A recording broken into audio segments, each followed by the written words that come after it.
Tukiendelea na tone la historia za mashekhe zetu na wanawachuoni wa ahli sunnah wal jamaa, wanawachuoni na mashekhe ambao wanalingania katika dawa salafia na ambao wamelingania katika dawa salafia.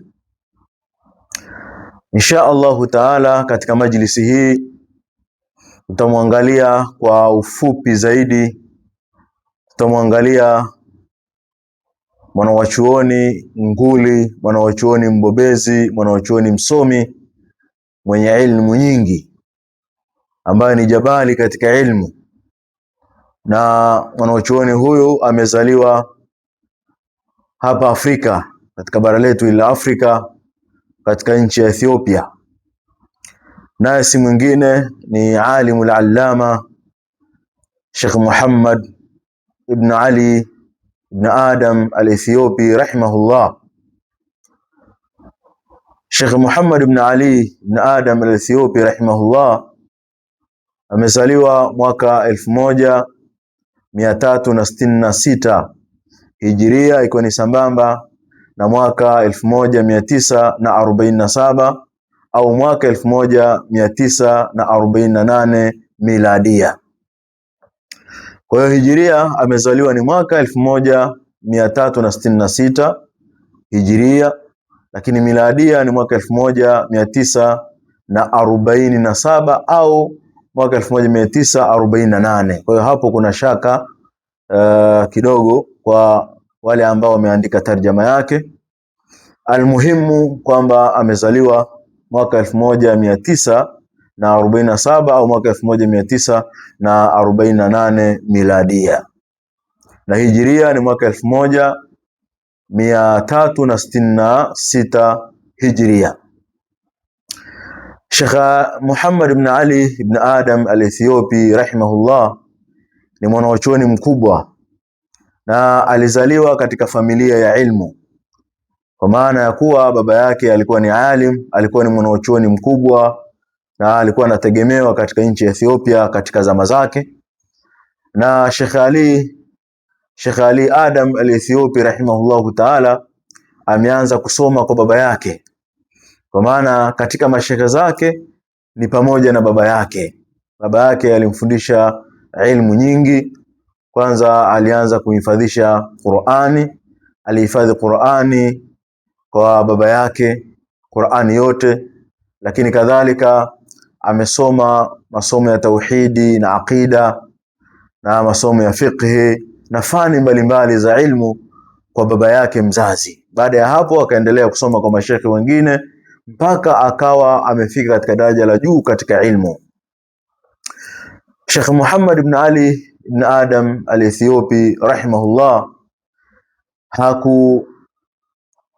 hakuacha kusoma. Baada ya kuwa tayari amekuwa ni mtu mahiri, amebobea katika ilmu katika nchi hiyo ya Ethiopia, alihama, alitoka pale, aligura kuelekea katika nchi ya mamlakatu al-Arabiyati as-Saudiyati kwa ajili ya kuendelea kutafuta ilmu.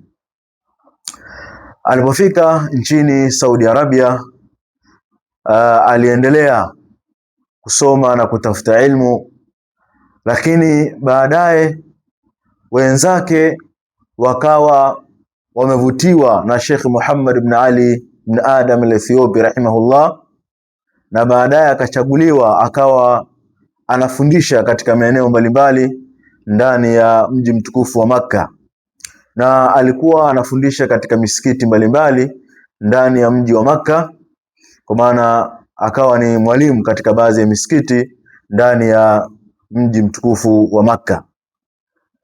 Na ilipofika mwaka 1434 Hijiria, mwaka 1434 Hijiria, ilipofika mwaka huo alichaguliwa rasmi kwamba akawa ni mwalimu ndani ya Masjid al-Haram, ndani ya msikiti wa Makka, akawa anafundisha pale. Alichaguliwa kuwa ni miongoni mwa walimu ambao wanafundisha katika msikiti mtukufu wa Makka al-Mukarrama. Akawa anafundisha pale, alifundisha sana katika msikiti huo mpaka maisha yake mpaka alipoanza kuumwa mpaka mwisho wa maisha yake. Maana yake kwamba mpaka alipokuwa amezidiwa na maradhi, baadhi ya wakati akipata nafuu alikuwa akienda kusomesha katika msikiti huo. Sheikh Muhammad ibn Ali ibn Adam al-Ethiopi rahimahullah ameandika vitabu vingi sana, vinaweza vikafika 50 na zaidi, katika vitabu ambavyo ni vikubwa, ambavyo ni vitabu ambavyo ni vya kutegemewa hasa katika masala yetu, masala ya elimu ya dini.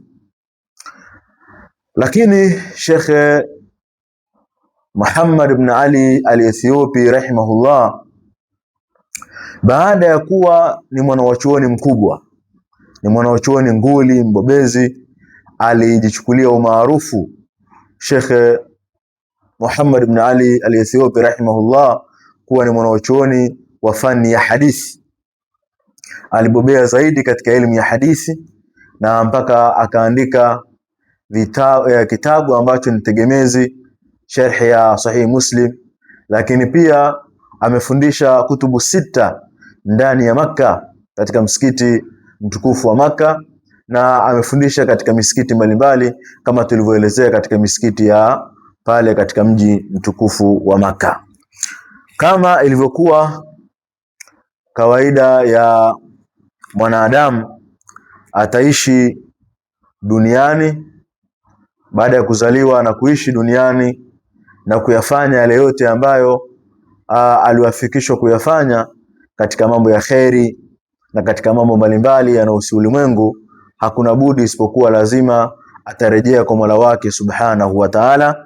Sheikh Muhammad ibn Ali al-Ethiopi rahimahullahu ta'ala akafa, kafika tarehe 21 ya mwezi wa Safar mwaka 1442 Hijria. Alifariki Sheikh Muhammad ibn Ali al-Ethiopi rahimahullah, ikiwa ni sambamba na tarehe 8 Oktoba mwaka 2020. Rahmatullahi ta'ala alayhi rahmatan wasi'a. Elimu ni nuru na kujifunza ni safari isiyo na mwisho. Sasa unayo fursa ya kujifunza na kuongeza maarifa yako katika elimu ya dini kwa urahisi, tena ukiwa popote. Tunawakaribisha kujifunza na masomo online, ikiwa ni ngazi ya ibtidaiya, masomo yatakayokuwezesha kujifunza kupitia mfumo wa mtandao kwa mazingira rafiki na kuzingatia uelewa wa kila mshiriki. Masomo yatakayofundishwa ni pamoja na fiqhi, sira, tauhid, hadithi, nahau, lugha ya Kiarabu pamoja na Qur'ani tukufu. Vipindi hivi vinaendeshwa na walimu wenye taaluma na uzoefu wa kufundisha kwa mbinu zitakazorahisisha ujifunzaji na kuwajengea misingi imara ya elimu ya dini. Iwe wewe ni mwanafunzi, mfanyakazi, mfanyabiashara au mwenye shughuli nyinginezo, unaweza kushiriki masomo haya kwa urahisi ukiwa mahali ulipo. Usajili unaendelea sasa na ratiba ya masomo itawasilishwa kwa washiriki watakaojiunga. Katika kuunga mkono uendeshaji wa vipindi hivi na kuwezesha upatikanaji endelevu wa masomo haya, washiriki watachangia kiasi kidogo kitakachosaidia kugharamia huduma kama vile internet. Kwa mawasiliano zaidi na namna ya kujiandikisha, wasiliana nasi kupitia namba 0756694826. Usikose fursa hii adhimu ya kujifunza. Jiunge nasi leo, jifunze kwa urahisi na endelea kujijengea maarifa yako yenye manufaa katika maisha yako. Masomo online, elimu kwa uelewa, maarifa kwa maendeleo. Hii ni Wajawema Online TV. Hapa ni elimu tu.